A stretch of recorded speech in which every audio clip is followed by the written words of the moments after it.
नमस्कार दोस्तों, मैं वीरेंद्र राजपूत आपके अपने YouTube चैनल शिक्षा की पहल बाई वीरेंद्र राजपूत पर बहुत दिन बाद आज उपस्थित हुआ हूँ। किसी कारण से व्यस्तताओं के कारण सॉरी। आज भाजकता के नियम टॉपिक लेकर आया हूँ जो हर कंपटीशन के लिए और गणित की जड़ मजबूत करने के लिए बहुत ही अति आवश्यक है। देखिए, दो की भाजकता।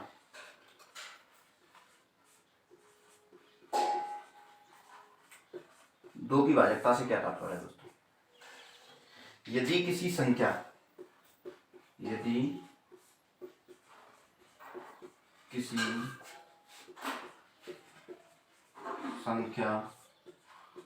का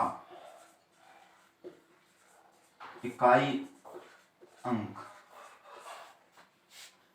0, 2, 4, 6, 8 हो तो क्या है, वो 2 से भाज्य होगी। यानी कोई भी संख्या जिसका इकाई का अंक 0 हो, 2 हो, 4 हो, 6 हो, 8 हो तो वह संख्या 2 से पूर्णतः क्या होगी, भाज्य होगी। उदाहरण के तौर पर देखते हैं दोस्तों, जैसे मैंने लिख दिया 23,456, मैंने लिख दिया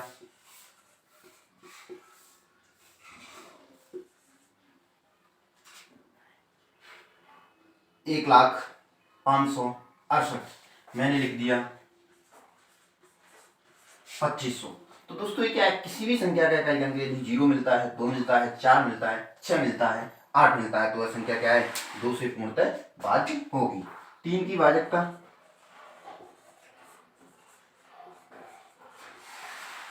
दोस्तों बिल्कुल जड़ के साथ, यानी बिल्कुल नीचे स्तर से लेके चल रहे हैं, क्योंकि छोटी छोटी चीजें पर लेकिन एक किसी कभी कभी हमें थोड़ा डिस्टर्ब कर देती हैं, कभी नहीं आती हैं तो हमें परेशान कर देती हैं, इसलिए बिल्कुल नीचे स्तर से देखिए। 3 की भाजकता। यदि किसी संख्या के अंकों का योग, यदि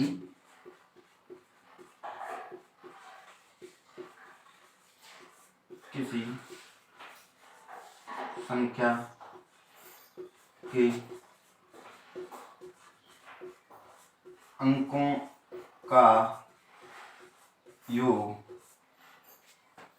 3 से भाज्य हो, 3 से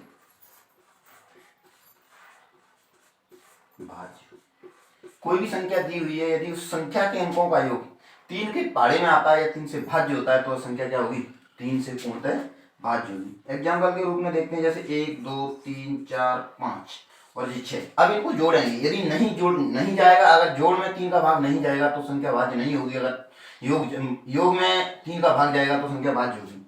5, 6 और 5 11, 11, 3 14, 14 2 16, 1 17 नहीं जा रहा है। अब इसमें मैंने जैसे 1 बढ़ा दिया तो 6 1 7, 7 5 12, 12 3 15, 15 15 15 2 17, 1 18, यह संख्या क्या है, 3 से भाज्य। दोस्तों मैंने लिख दिया 1 0 3 5, 1035 लिख दिया, यह संख्या 3 से भाज्य। देखो 5 और 3 8 1 9। यदि किसी संख्या के अंकों का योग 3 से भाज्य होता है तो वह संख्या भी 3 से भाज्य होगी। आशा करता हूं करूंगा कि ये वीडियो आपको अच्छा लगेगा।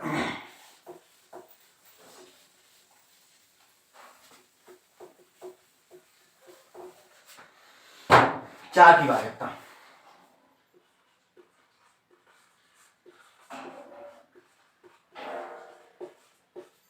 देखिए दोस्तों, यदि किसी संख्या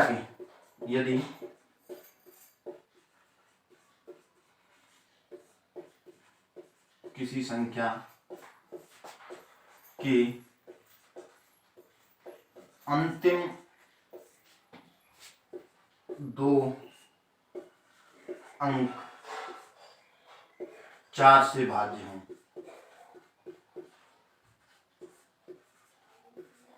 या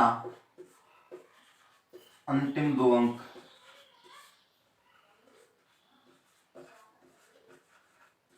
0 हो, यदि किसी संख्या के अंतिम 2 अंकों में भाग 4 का देखा जाए तो 4 से भाज्य होना चाहिए, या अंतिम 2 अंक क्या होने चाहिए, 0 होने चाहिए, तो वह संख्या 4 से भाज्य पूर्णतः हो जाएगी। एग्जाम्पल के रूप में देखते हैं दोस्तों, मैंने लिखी 1 2 3 4 और 8, 12,348। यदि दो अंक, अंतिम 2 अंक यानी इकाई और भाई के अंक में 48 में 4 का भाग जाता है, आप जानते हो 12 चौक 48, ठीक है, 4 का भाग जा रहा है तो ये संख्या भी 4 से विभाज्य होगी। कितनी भी बड़ी संख्या हो, अंतिम दो अंकों में 4 का भाग जाना चाहिए, या अंतिम दो अंक जैसे 1 0 5 6 7 0 इस संख्या में अब इन तीनों अंकों में भाग देके देखेंगे, या फिर अंतिम दो अंक हो तो 0 यानी 7 का 4 का भाग पूर्णतः जाएगा। नहीं हो तो आप एक बार चेक कर सकते हैं, जैसे मैंने 700 में, क्यों 0 में तो नहीं देंगे, या 700 यहाँ से शुरू करेंगे। तो जैसे मैंने दिया 4 का भाग, 4 एकम 4, कितना बचा 3, कितना हो गया 30, कितना हो गया 7 चौक 28, कितना बचा 2 4 पंजे 20। यानी इतनी सारी संख्या में यानी अंतिम दो अंक 0 थे, जब भी तो इस संख्या में भाग चला गया तो ये संख्या 4 से पूर्णतः विभक्त होगी। आगे देखिए दोस्तों, ऐसी आशा करूंगा कि मेरा ये वीडियो आपको बहुत ही अच्छा लगेगा। 5 की भाज्यता बिल्कुल सरल है। 5 की भाज्यता, इकाई अंक किसी संख्या का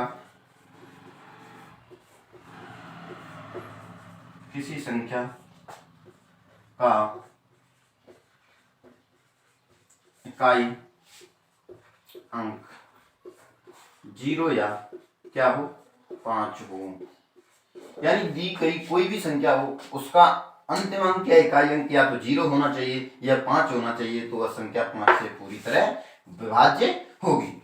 एग्जाम्पल के तौर पर देखते हैं दोस्तों, जैसे मैंने लिख दिया 1035,05, ठीक है दोस्तों, 1,03,505 मैंने ये संख्या लिख दी दोस्तों।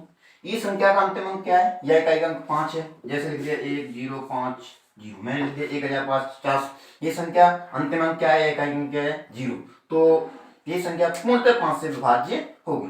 आगे देखते हैं दोस्तों,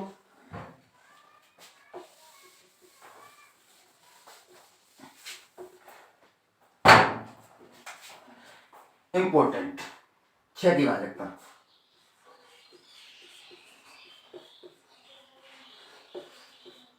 कभी कभी नहीं पहचान पाते हैं दोस्तों,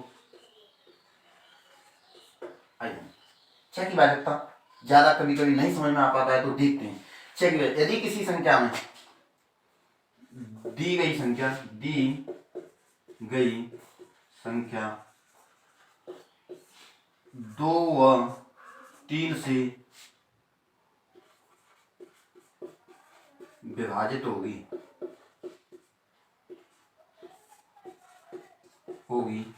तो वह संख्या 6 से पूर्णतः विभाजित होगी, 6 से पूर्णतः विभाजित होगी।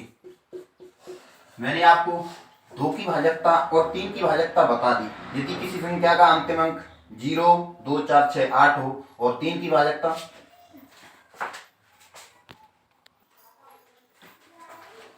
मैंने बता दिया आपको 6 की भाज्यता में क्या होगा, 2 से भाज्य होनी चाहिए, 3 से भाज्य होनी चाहिए। 2 की भाज्यता बता दी मैंने, 3 की भाज्यता बता दी। 3 की भाज्यता संख्या के अंकों के योग में 3 का भाग जाना चाहिए। 2 की भाज्यता इकाई का अंक 0 2 4 6 8 होना चाहिए, तो वो संख्या क्या है 6 से पूर्णतः विभाजित होगी। एग्जाम्पल के तौर पर देखते हैं दोस्तों, जैसे मैंने लिख दिया 0 1 5 6, 1056 तो लिख दिया। ये मेरे को लग रहा है कि 2 से तो विभाज्य होगी, पर लेकिन 3 का भी हमें देखना होगा।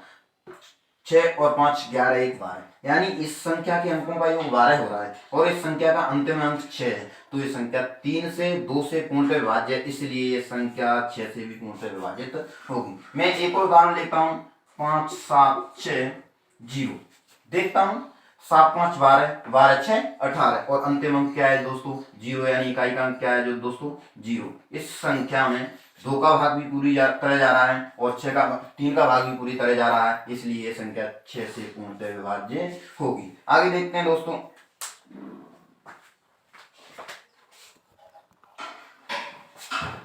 देखिए दोस्तों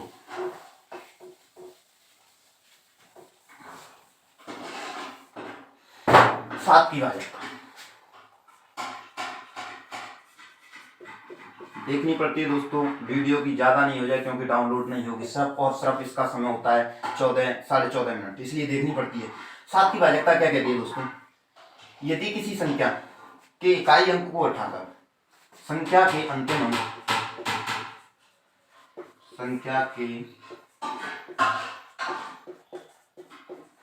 अंतिम अंक को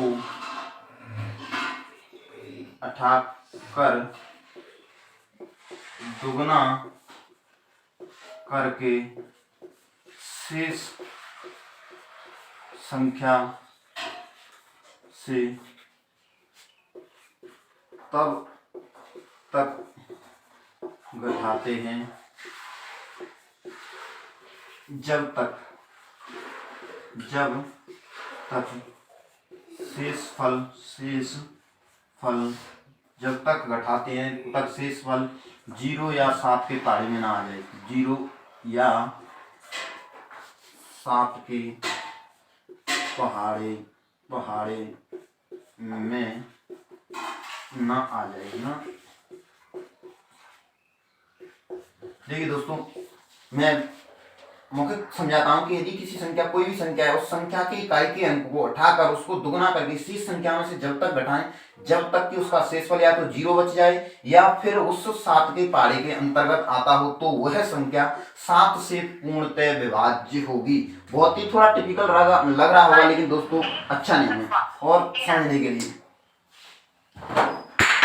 देखिए दोस्तों, तो मैंने लिख दिया, मानो 7 0 35।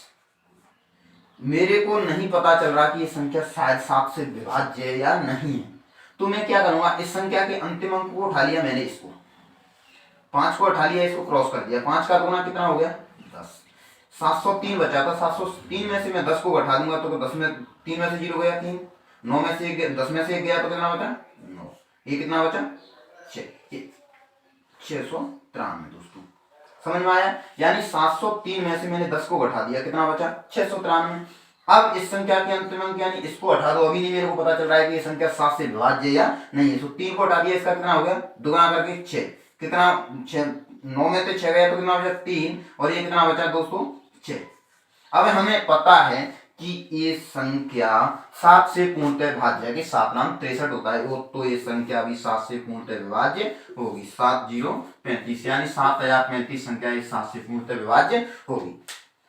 आशा करूंगा कि ये वीडियो और ये नियम आपको बहुत ही अच्छा लगेगा और समझ में आया होगा। आगे देखते हैं। देखिए दोस्तों, एक और नियम है, 7 के अंतर्गत ही आता है, 7 और 13 का दोनों का शामिल हो जाता है, 7 और 13 की भाज्यता। मैं ऐसी आशा ही करूंगा कि वीडियो आपको बहुत ही अच्छा लगेगा। 7 और 13 की भाज्यता क्या कहती है? यदि कोई संख्या 6 अंकों की है, 6 अंकों की संख्या, यदि कोई संख्या 6 अंक की है, कितने की है 6 अंक की है, या वह संख्या 2 या 3 समान भागों में बटी है, 3 समान भागों में बटी है, तो वह संख्या 7 और 13 से पूर्णतः विभाज्य होगी। समझ में आया दोस्तों? मैंने लिख दिया जैसे 6 6 6 6 6 3 2 5 6, यह संख्या 7 और 13 से पूर्णतः विभाज्य होगी। आप प्रैक्टिस कर सकते हो दोस्तों, वीडियो लंबा हो जाएगा इसलिए मैं नहीं कर पाऊंगा। और जैसे मैंने लिख दिया 713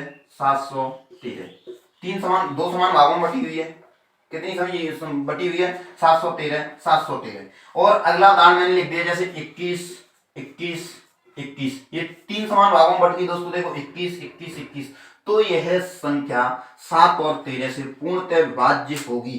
तो मैं आशा करता हूं कि वीडियो आपको बहुत ही अच्छा लगेगा और आज के बाद मैं लगातार ही वीडियो बनाऊंगा दोस्तों। अगर मेरा प्रयास से अच्छा लगे तो इसको निरंतर बढ़ाते चलिए, अपने चैनल को सब्सक्राइब करिए, शेयर करिए, कमेंट लिखकर प्रेरित कीजिए और लाइक करना कभी ना भूलिए। धन्यवाद दोस्तों, मिलते हैं अगले वीडियो में।